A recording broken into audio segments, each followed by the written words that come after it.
നമസ്കാരം. താമര വേരുകളൊക്കെ ചേറിലാണ്. എന്നിട്ടും ചേറിന് മുകളിലായി ഒരു പൂവ് വിരിയുന്നു. 1000 ദളങ്ങളുള്ള പൂവ്. ഒരു ദളത്തിൽ പോലുമില്ല ചേറിൻ്റെ സാന്നിധ്യമോ സ്പർശമോ.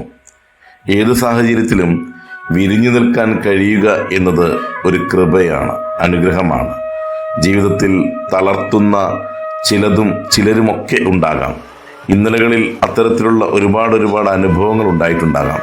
പക്ഷെ അവയൊക്കെ അതിജീവിച്ച് കരുത്തോടെ നമ്മുടെ സ്വപ്നങ്ങൾക്ക് നിറം പകർന്നുകൊണ്ട് യാത്ര തുടരുവാൻ സാധിച്ചിട്ടുണ്ടെങ്കിൽ, താമര പോലെ വിരിഞ്ഞു നിൽക്കുവാൻ സാധിച്ചിട്ടുണ്ടെങ്കിൽ അത് മറ്റുള്ളവർക്ക് കൂടി വലിയ ഒരു പ്രചോദനമാണ്. ചിലരും തളർത്തുവാൻ ഇനിയും കടന്നു വന്നേക്കാം.